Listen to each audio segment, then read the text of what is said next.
उस्ताद जेठानी। रीना शादी के बाद से ही ससुराल में सबको दबा कर रखती। हर बात पर खुद को सबसे बेस्ट साबित करने की कोशिश करती। क्या माँ जी, देवर जी की शादी है लेकिन आपके बस की नहीं कि बाजार से एक रुमाल खरीद कर ला सके। भाभी, मम्मी ने हम लोगों को बड़ा कर दिया, शादी ब्याह सब हो गया। तब तो आप नहीं थी ना, जो आज माँ को ताना दे रही है।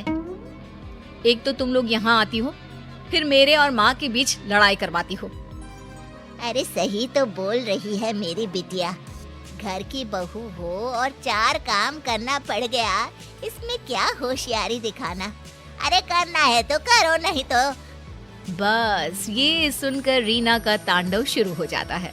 वो चिल्लाने लगती है, हाँ हाँ, सारे काम करवाने के लिए रीना रीना, लेकिन जब काम हो जाए तो धमकी।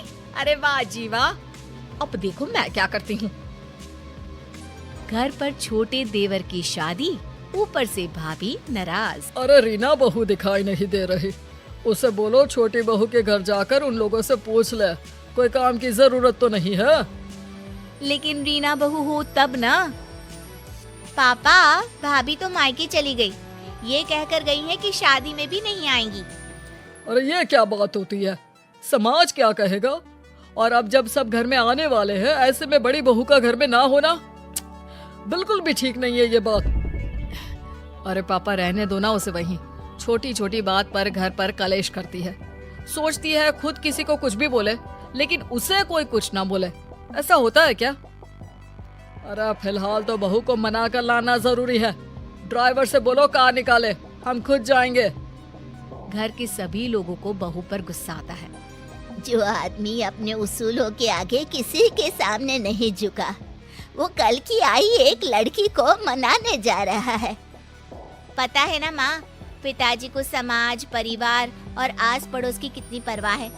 पापा सबके सामने मिसाल कायम करके खड़े हैं कि उन्होंने पूरा परिवार बांध कर रखा है।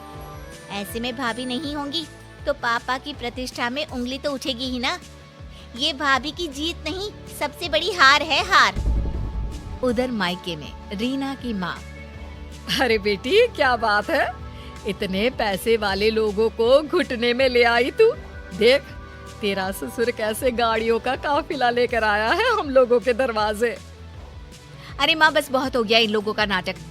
अब तो देखो वो जो इन लोगों का दूसरा बंगला है ना, देवर की शादी के बाद वहाँ जाकर रहूंगी मैं, देख लेना। तभी ससुर बहू के मायके आते हैं। रीना की माँ नाटक करती है, अरे आइए भाई साहब, अरे देखे ना कब से समझा रही हूँ कि ससुराल में तेरी जरूरत है, चली जा बेटा। लेकिन पता नहीं क्या बात मन को लग गई है, आई तब से रोए जा रही है। ससुर जो बहू की माँ की हरकतों से अच्छे से वाकिफ थे। देखिए वो सब हम बाद में देख लेंगे, हमारे घर का मामला है। फिलहाल रीना बेटा घर चलो, वहाँ तुम्हारी जरूरत है। बड़ी बहू हो तुम, लोग क्या कहेंगे। देखिए पिताजी, आप खुद आए हैं तो ठीक है, मैं चल रही हूँ, लेकिन मैं साफ साफ कह देती हूँ, देवरानी के आने के बाद मैं उस घर में नहीं रहने वाली। वो तो तुम्हें बोलने की जरूरत ही नहीं है। मैंने पहले ही फैसला ले लिया है कि मैं तुम्हें दूसरे बंगले में शिफ्ट कर दूंगा। छोटे की बीवी और वो हम लोगों के साथ रहेंगे। रीना को तो मानो मन मांगी मुराद मिल गई। तो फिर ठीक है ससुर जी, चलिए चलते हैं। रीना ससुराल चली जाती है और अच्छे से शादी हो जाती है। छोटी देवरानी जैसे ही घर में कदम रखती है, हाय रे, न जाने किसके अपशगुनी पैर हम लोगों के घर पड़े हैं। बत्ती ही चली गई, करो अब अंधेरे में सारी रस्में। तभी नौकर कहता है, अरे नहीं बड़े बहू जी, वो तो बत्ती आई है, जनरेटर बंद किए है ना अभी।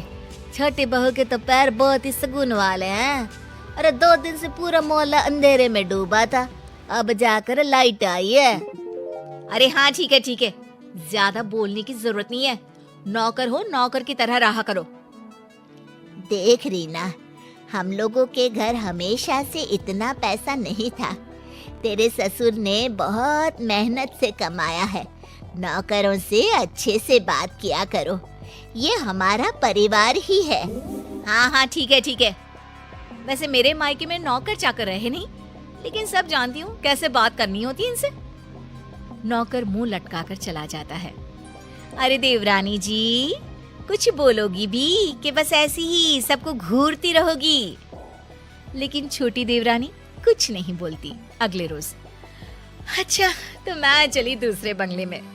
यहाँ सब आप लोग आराम से खुशी खुशी रहो अपनी नई बहू के साथ।